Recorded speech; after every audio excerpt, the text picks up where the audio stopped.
Hello నమస్తే, నేను doctor Gautami ముల్లంగి, consultant obstetrics and gynaecology, Srimanju hospital, Moti Nagar.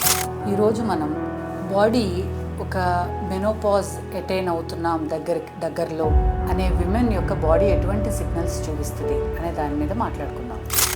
మనకి మెన్స్ట్రుయేషన్ అంటే నార్మల్ రిప్రొడక్టివ్ ఏజ్ గ్రూప్లో రాను ఏజ్ పెరిగే కొద్దీ లైక్ 40 years దాటిన తర్వాత మనలో కొన్ని చేంజెస్ వస్తూ ఉంటాయి మన బాడీలో.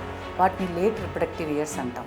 ఆ తర్వాత పెరిమెనోపాజ్ అనే ఒక కండిషన్లోకి సెటిల్ అవుతాం. చాలామంది ఆ టైంలో హెల్త్ నెగ్లెక్ట్ చేస్తారు. అది మనకి ఎట్లా ఇండికేట్ అవుతుంది? పీరియడ్స్ అనేవి షార్ట్ సైకిల్స్లా రావటం, అంటే తరచూ రావటం, 21 days కన్నా షార్ట్గా కానీ, కొందరిలో రేర్గా ప్రొలాంగ్ అవటం కూడా, అంటే ఎక్కువ days like once in 2 to 3 months రావటం కానీ, లేదా ఎక్కువ బ్లీడ్ అవటం కానీ, లేదా తక్కువ బ్లీడ్ అవటం కానీ, ఇది సైకిల్ ప్యాటర్న్స్కి వస్తాయి. Next depression, anxiety, irritability. ఊరికే అప్పటి వరకు చాలా ఓపిక్గా ఉన్నవాళ్ళు చిన్న వాటికి ఇరిటేట్ అవటం, చిన్న వాటికి విసుగుపడటం, పిల్లల మీద కానీ భర్త మీద కానీ, అంటే ఊరికే ఏడవడం, మూడ్ స్వింగ్స్ కానీ ఈ తరచూ చూస్తూ ఉంటాం.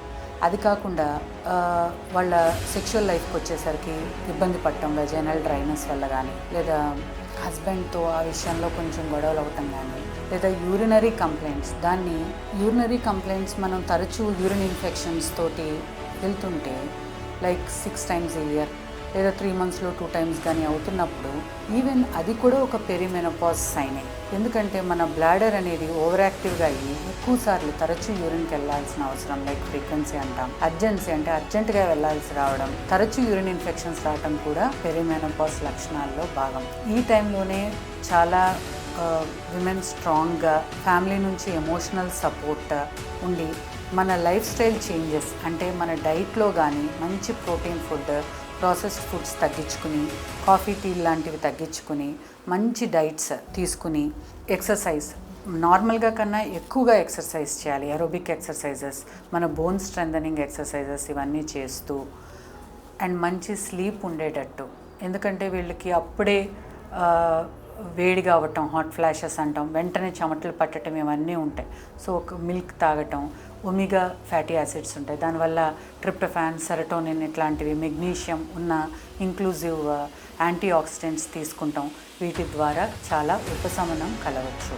దాంతోపాటు ఫస్ట్ ఇట్లాంటి కండిషన్ ఒకటి ఉంది అని ఫ్యామిలీ మెంబర్స్ అందరూ అర్థం చేసుకుని ఆ మనిషిని ఎమోషనల్గా సపోర్ట్ చేసినప్పుడు దాని నుంచి ఈజీగా బయటకు వస్తారు. నెక్స్ట్ మెనోపాజ్ ఎట్లాగో వస్తుంది, కాల్షియం సప్లిమెంట్స్ అవి తీసుకోవాలి. అండ్ ఒకసారి మెనోపాజ్ వచ్చిన తర్వాత పోస్ట్ మెనోపాజ్ బాడీ అడ్జస్ట్ అయిపోతుంది ఆ విత్డ్రాయల్ సిమ్టమ్స్కి దానికి. అట్లా 1 to 2 years సపోర్ట్ చేస్తే కనుక చాలా వాళ్ళ మానసిక ఆరోగ్యం బాగుంటుంది. సో ఇట్లాంటివి ఏమన్నా మీ వల్ల కాకపోతే కనుక వెంటనే గైనకాలజిస్ట్ని వచ్చి సంప్రదించాలి. So that they can help you with their counselling. మీ డైట్స్కి కానీ, మీకు ఏమీ సప్లిమెంట్స్ కానీ, హార్మోన్ రీప్లేస్మెంట్ థెరపీస్ అని కూడా ఉన్నాయి. సో అది తెలుసుకుంటారని అనుకుంటున్నాను. Thank you.